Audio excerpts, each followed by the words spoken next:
Hi guys! Kamusta po kayong lahat? So today ay gagawa po tayo ulit ng general love reading. At paalala lang po, hindi po lahat ay makaka-resonate. So take what resonate at leave what doesn't. At sa mga bago lang po sa channel ko, don't forget to hit like and subscribe para po updated kayo sa videos na i-upload ko. At sa mga gusto magpa-private reading, message na lang ako sa Facebook or sa Instagram, nasa description box below. At ipipin ko rin po sa comments, okay? So tingnan natin, kanino energy kayo makukuha natin ngayon. General love reading.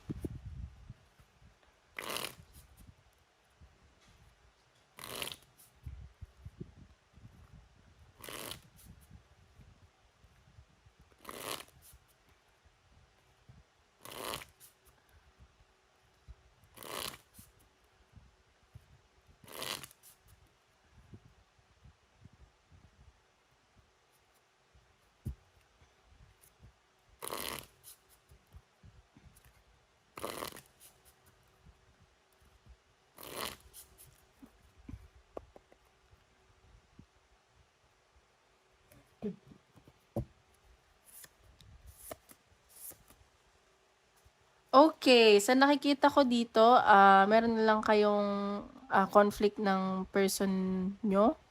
At sa nakikita ko, it's about unexpected travel or money. Pero may nakikita ko improvement. Pero nakikita ko may pagdadalawang isip pa rin kasi baka pamilyado to or again sa inyo yung family nyo, ganun. At may nakita ako attraction dito. Baka na-attract sa yung person mo, ganun. Ayan, so itong person mo medyo controlling or like mas mataas sa'yo, ganyan. Very powerful, ganun. Basta mataas yung ano niya, yung personality niya very strong. Ganyan. So, tingnan pa natin.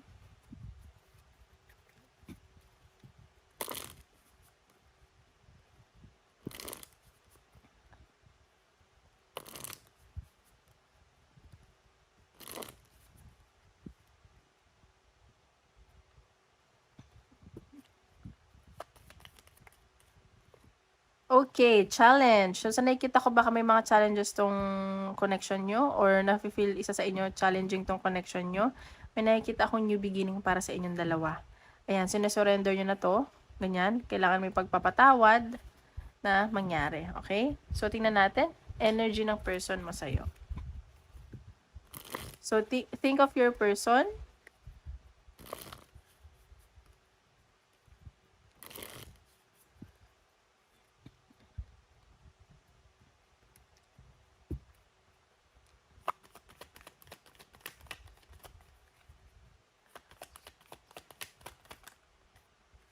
Okay, ayan, the magician. So, nakikita ko itong person mo, mina-manifest ka niya. At sa nakikita ko, pinagdadasal ka nito, lagi ka niyang iniisip. Basta na-manifest ka nitong taong to, lagi ka niyang mina-manifest ng hindi niya alam. Alam mo yun? Ayan, 2 of Cups. So, nakikita ko itong person mo, nafe-feel niya na may partnership kayong dalawa, magaan yung loob niya sa'yo, like safe siya sa'yo, secured. At sa nakikita ko, nafe-feel niya na fulfillment ka niya. Fulfilled siya sa'yo. Ganon.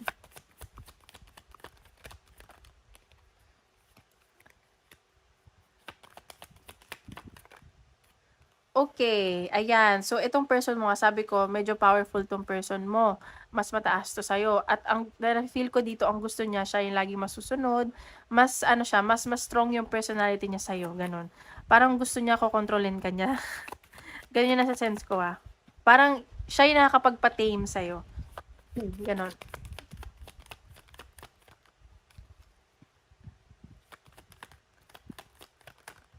Ayan. Oh my God. Okay, so nakikita ko itong person mo, mabait naman 'to. At sa nakikita ko, mahal ka nitong taong 'to. Sa nakikita ko, very emotional 'tong taong 'to. Baka water sign 'to, Cancer, Pisces and Scorpio. At sa nakikita ko, mahal na mahal ka nitong taong 'to. Hindi lang niya siguro masabi, tinatago niya lang, oh. Parang tinatago mo yun sa sarili niya. Sa nakikita ko naman, ano 'tong nararamdaman niya.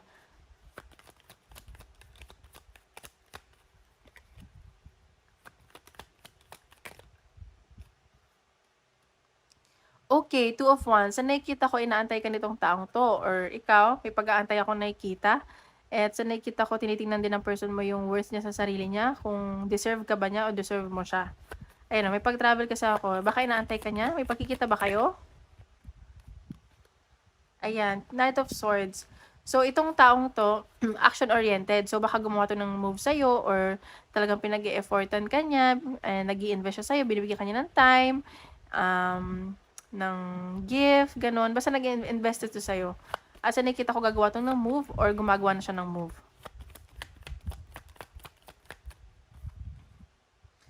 O, see? Mina-manifest ka na mahal ka pa at sobrang mahal ka pa. At nakikita ko sobra 'tong nararamdaman 'to sa'yo. Fulfilled 'to. At saka parang nagiging soft-hearted siya pagdating sa'yo. Gano'n yung nase-sense ko. Ayan, sobrang mahal ka nitong taong 'to. O ba may dati na mina-manifest ka lang or na-manifest mo siya at ngayon may nararamdaman na siya sa'yo. Tsaka parang ano lang siya, chill lang siguro siya sa'yo, gano'n, sa relationship niyo. Ten of Pentacles. So, ayan. So, nakikita ko, siguro yung pag-aantay na travel, siguro it's about money. Baka magka-work kayo o may bibuild kayo na business at nakikita ko may partnership sa inyong dalawa. Ayan. So, pang long-term commitment tong taong to. At sa nakikita ko, magiging maayos yung kaperahan ninyo pag nagsama kayo, ganyan. At secured kayo parehas.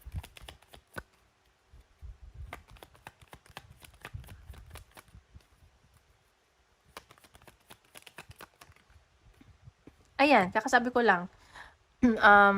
May pag-travel, 3 of Wands, ayun. So, inaantay ka siguro nito, ikaw yung nag-aantay.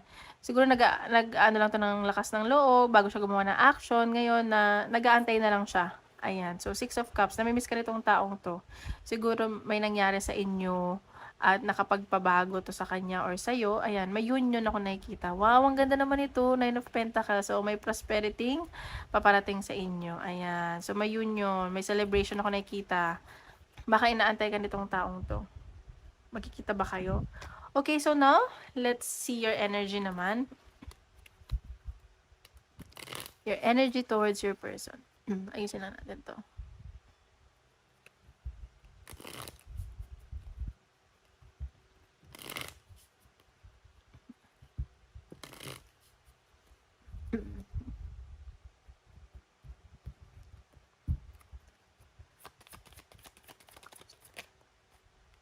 Okay, Temperance. So, sa nakikita ko dito, bago lang natin to.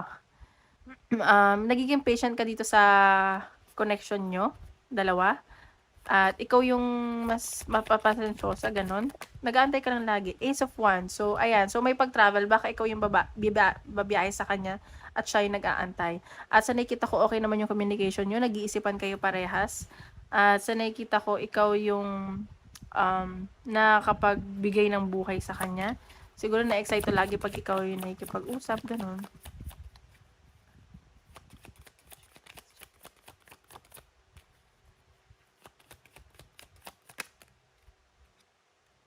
Ayan, 9 of Wands. So, nakikita ko, ikaw kasi nagki-create ka ng boundaries dito kasi siguro natatakot kang masaktan, ayaw mo nang maulit yung mga dati, ganun. And may pag-travel talaga. Siguro mag-ano ka na lang, magiging matigas ka dito. Basta nagki-create ka rin ng boundaries.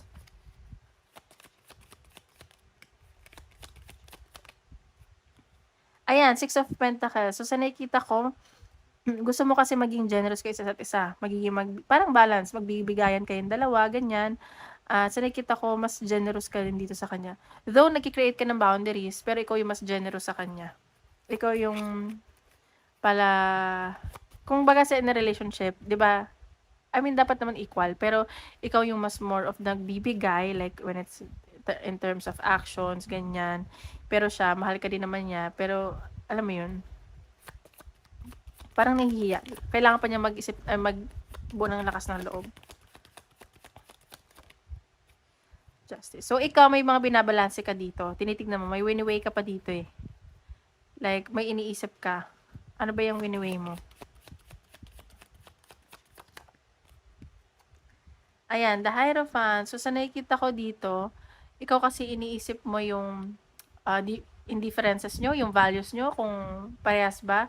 Or baka sa religion, magkaiba kayo ng religion ng person mo. Yun yung naghahadlang sa'yo.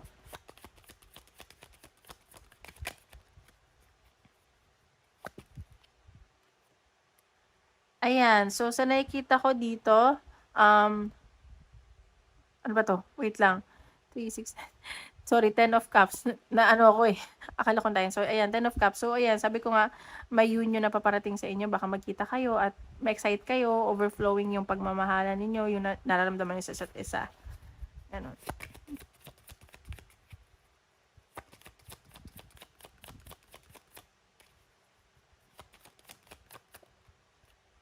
Ayan, so sa nakikita ko may pagsustok ako nakikita dito, baka ini-stock mo siya o ikaw nag-i-stock. At sa nakikita ko okey naman yung communication niyo. Siguro may binabalanse ka lang sa tuwing may pag-uusap kayo, gano'n.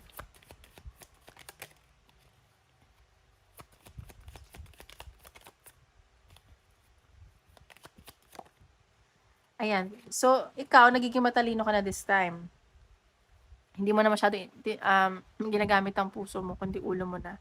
Ayan, so sa nakikita ko, yung paghihirap mo daw dito sa connection magbubunga naman. Yung hard work mo, ganyan, at nakikita ko invested ka din talaga dito, Knight of Swords. So parehas kayong action-oriented. Ayan, so ayaw mo lang siguro magsisi or may mga pinagsisisihan ka dito. Gusto mo ng new beginning sa inyong dalawa. Ayan, and you're still hoping, ganun. So ngayon, tingnan natin. At pinapapakita ng universe.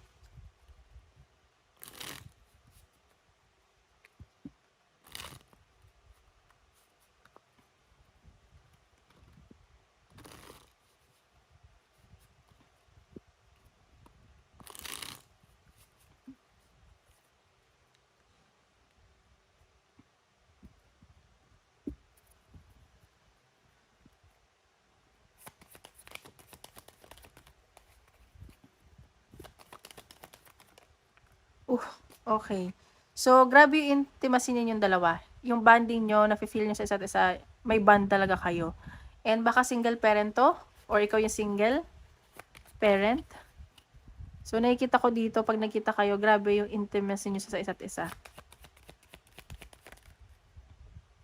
Ayan. So, siguro itong taong 'to or ikaw may mga regrets, mga pinagsisihan niya from the past, ganyan. At nakikita ko baka ikasal kayo or married na 'tong taong 'to. O yun o, baka may proposal na i-propose siya sa inyo. Ayan, soulmate mo 'tong taong 'to, freedom. Siguro, nakaka-feel siya ng freedom sa'yo, like kahit di kayo mag-usap, alam mo yun, okey siya, gano'n. Soulmates kayo. So, tingnan pa natin.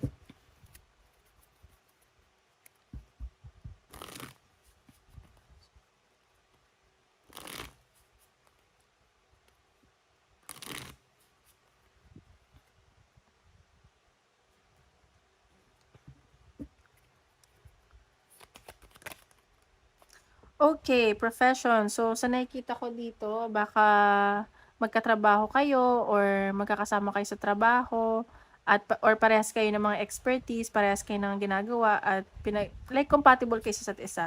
Parehas kayo ng talent, gano'n. Ayan, so may blessing na paparating sa inyo. Ayan, fulfillment. So, fulfilled talaga 'tong connection niyo.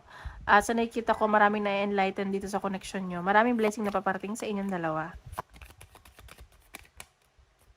Ayan, so pure talaga intention nito at unconditional love. So, mahal ka nga talaga nitong taong 'to.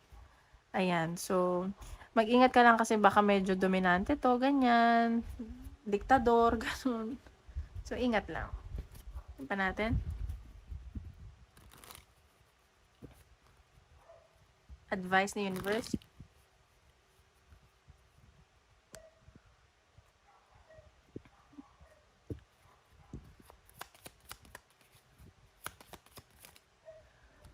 Embrace your inner divine goddess. So, sinasabi dito na magpakatotoo ka lang sa sarili mo. Like, hindi mo kailangang magpanggap para matanggap ka niya or siya din. Ganun pinapakita dito. Kasi, sa nakikita ko, tanggap ka niya kung sino ka at kung ano ka. Ayan. So, tanggapin mo din yung sarili mo. Mas mahalin mo pa yung sarili mo. At may nakikita ako dito na baka i-surprise ka nito. May regalo siya sang igay sa'yo or baka maging mabait siya. Lagi siyang mabait. So, ayun. So, ngayon, tingnan natin sa career. Okay, don't forget to hit like and subscribe para po updated tayo sa mga videos na i-upload ko, okay? Tingnan pa natin. Sa career.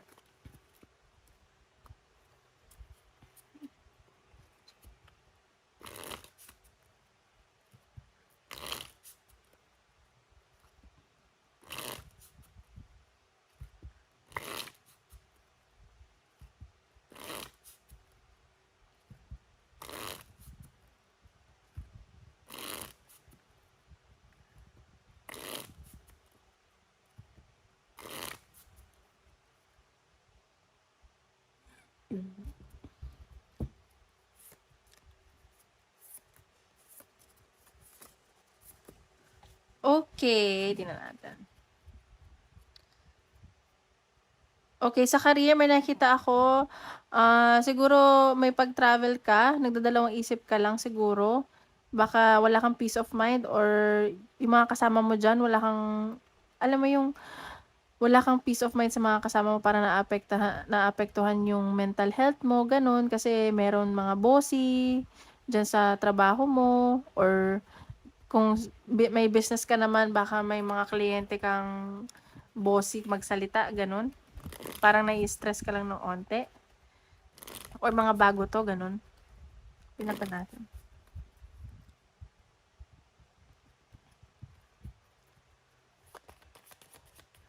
Or parang gusto mo yung trabaho na magkakaroon ka ng peace of mind at okay yung mental health mo. Uy, isa lang po. Okay, cleanse. So, nakikita ko dito para hindi ka ma-stress, mag-cleansing ka, mag-sage ka, mag-salt bath, ganyan. So, may new beginning na paparating sa'yo. So, tingnan natin. Career reading.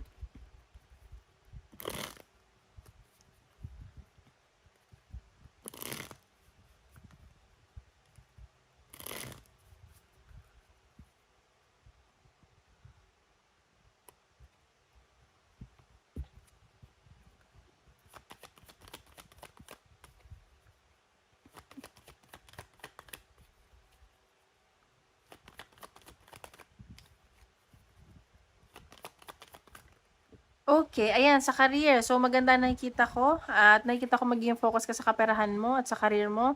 Sa nakikita ko tuloy-tuloy ang pasok ng pera mo, parang sobrang blessed ka ngayon. Alam mo 'yon, like nag-aantay ka lang siguro may business ka gano'n.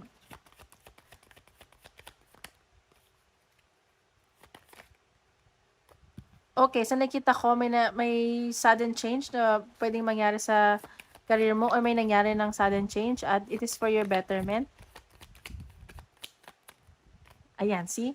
So, tuloy-tuloy daw ang pasok ng pera mo at sa nakikita ko na magiging stable ka pa, pero darating sa point na parang gusto mo pa ng more, something more. Siguro may ipa-purchase ka dito na sobrang laki, may pinag-iisipan ka, may inaay kang bilhin eh. Ayan, see? So, binabalanse mo pa yung mga bagay-bagay kung dapat mo bang bilhin or hindi, pero may gustong-gusto ka ditong bilhin. Ayan, so sa career mo nakikita ko ayan may pag-travel ka talaga at maraming na-a-attract sa'yo diyan sa trabaho, maraming nagagalingan sa'yo kasi alam mo yon parang masipag ka, charming, gano'n. Ayan, so nakikita ko baka dati naging magastos ka so may panghihinayang ako nakikita dito, gano'n. Oops. Ayan, so yung pagbabago na puwedeng mangyari baka may ma-meet ka diyan or karelasyon mo 'tong ano ba 'to, katrabaho mo. Parang bigla kang magkakaroon siguro ng love life gano'n, diyan sa trabaho.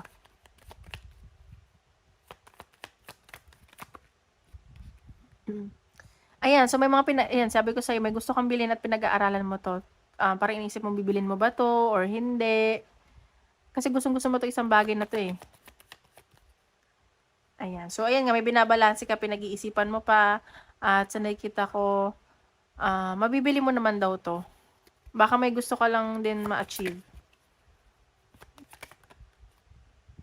Queen of Wands. So ayan, sobrang passionate ka naman sa trabaho mo, nag-e-enjoy ka naman, masaya ka, marami ka sigurong client at medyo busy ka at kung wala ka mang business or ano, marami kang ginagawa pero masaya ka naman, nag-e-enjoy ka, gano'n. Ayan 'no, may nakita ako nagiging generous ka at yung mga katrabaho mo, gano'n. Though baka ingat ka lang baka masaktan ka or natatakot ka, maybe yung confidence mo medyo mababa. So, wag ka daw mag-alala kasi may swerteng paparating sa'yo, okay? So, ikaw gusto mo lang mapag-isa kasi natatakot ka na baka niloloko ka lang ng mga ibang tao, bine-betray ka na naman, gano'n. So, focus ka lang sa goal. So, tingnan pa natin. Career. Oops. Ayan 'no. Tingnan mo yung bottom of the adventure, profession. So, baka may pag-travel ka.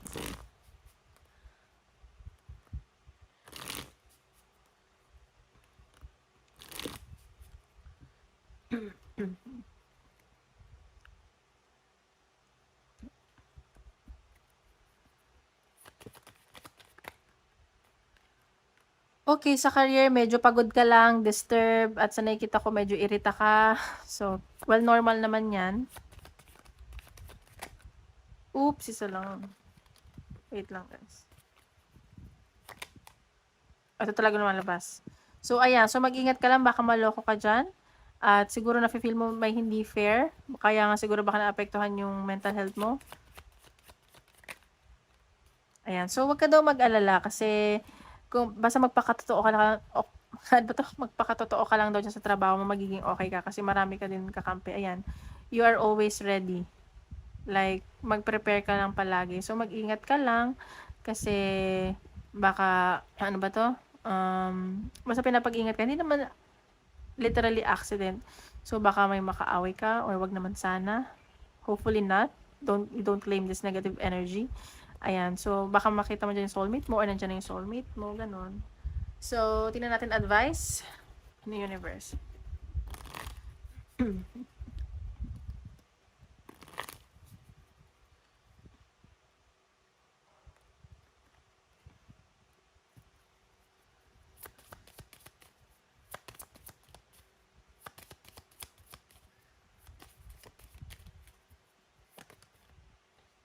Isa lang. Dalawa yung lumabas.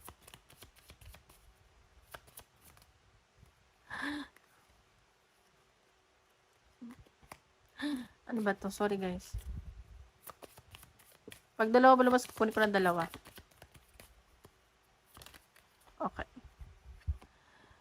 Pillar of light, your vibration is rising. You are the oracle. So sinasabi dito na like yung magiging confident mo, pagkakatotoo mo sa sarili mo ay yun yung tinatanggap ng tao. Parang you are blessed as your own.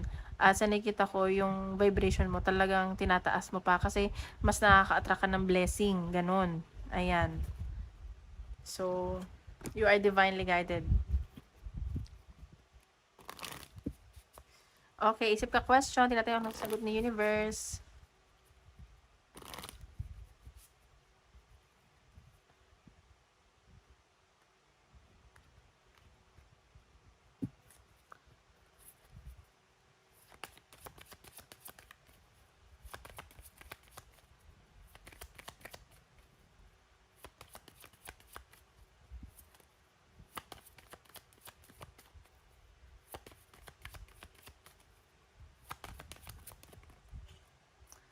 Okay, ayan, success. So, it's meaning yes at may success na paparating sa'yo. Get more information, it's up to you. Communicate clearly. So, may success na paparating. Okay, guys. Maraming salamat. Tomorrow ulit. God bless.